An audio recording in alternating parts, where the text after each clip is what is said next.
Hey there, thanks for stopping by.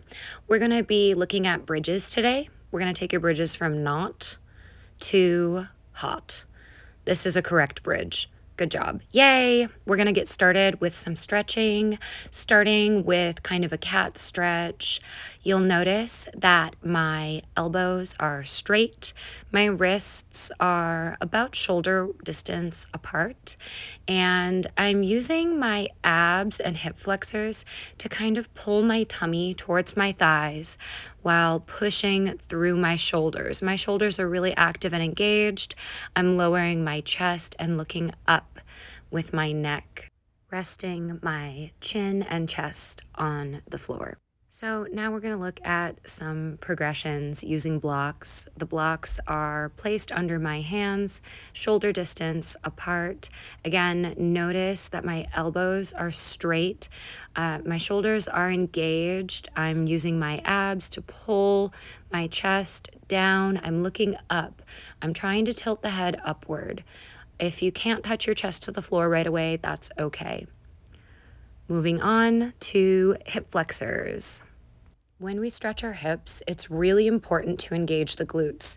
Notice right now I'm tucking my tail. I also have my hand kind of on my low abdomen and front of the hip. This reminds my body that I want to be using my abs. I'm using my glutes to tuck the tail. I'm using my abs to lift the pubic bone. This is what's going to help me isolate my hip flexors. If I'm not using the glutes and I'm letting my abs go long, then I'm just sticking out my butt and arching my back, not isolating the hip flexors. So we began stretching the hip flexors by coming in and out of lunges. Now we're pulsing again, thinking about those glutes and tucking the tail, keeping the abs on.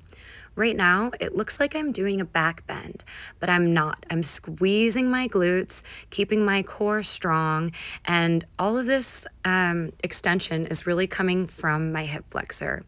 I'm using my side body, pulling my elbow down towards the back of my leg here. That's the goal, is to progressively get further and further, bringing the elbow closer and closer to the back of the leg. I really enjoy this kind of dynamic stretching where we are very active and moving in and out of a position, deepening our stretch with every movement. Now we're back to the opposite leg on the hip flexor. Again, you can see me touching my glute and the back of my leg. This is actually cueing the muscles to activate. It's reminding the muscles that they're working. So while I'm going through these lunges, I'm really actively thinking about how I'm pushing my heel back.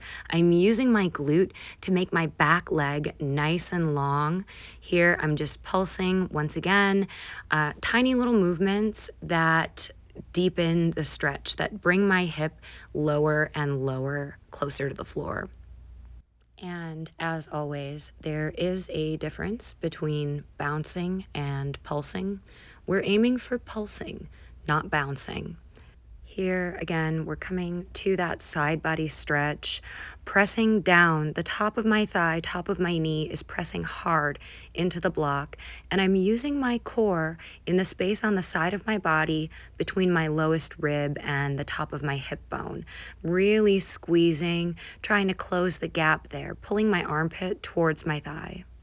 One of my favorite stretches here is the T-shaped twist. I'm taking my left foot and I'm going to twist it over and try and land that foot towards the right hand. Tapping. I'm going to start with 10 taps and then I'm going to do a 10-second hold. This stretch is completely underrated. It's amazing. It's great for stretching your deltoids and your chest. It's great for twisting the spine. It's also great for activating the glutes and stretching the psoas. I love this stretch for recovery. I love it for warm up. I love it all the time. You should always do this stretch unless your doctor has told you not to do that. Always listen to your doctor. Remember that while holding this stretch, you're going to keep your glute active, reaching the foot towards the hand, and continuing to aim the chest downward. Don't lift your chest off the ground. It's okay if you're trying to get more of a stretch in your deltoid, but if you're trying to get more of a stretch through the entire length of the spine, including the psoas, you're going to be better served to aim the chest for the floor. You can see my chest is not flat on the floor. Yours probably won't be either. That's okay. It's all about the intention. This exercise is also about activating the core. Here, we're bringing more stability to protect the spine.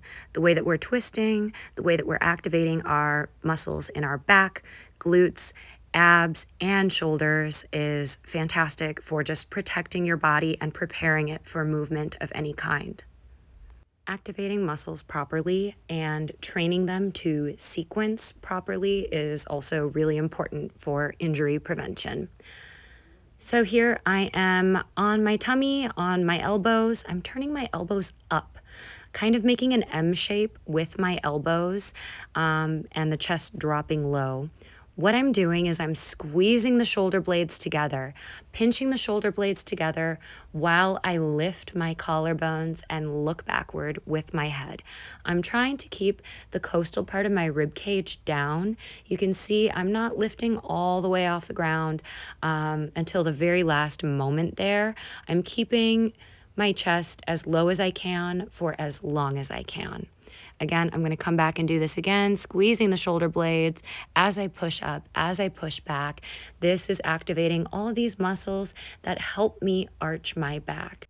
With back bends, we're not simply flopping our bodies around. It's actually a very active movement, especially if you are an adult getting started with flexibility.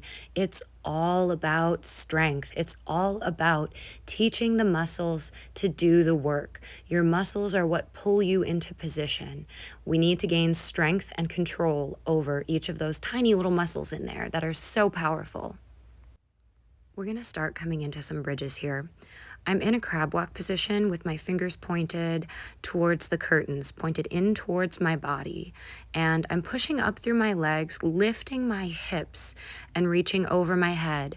And notice as I'm going through this movement, my fingers continue to point inward towards each other. I'm also using my side body a lot here. I'm squeezing through my side body, making a C shape with my spine as I push through my legs and pull my chest towards the left side of the screen there.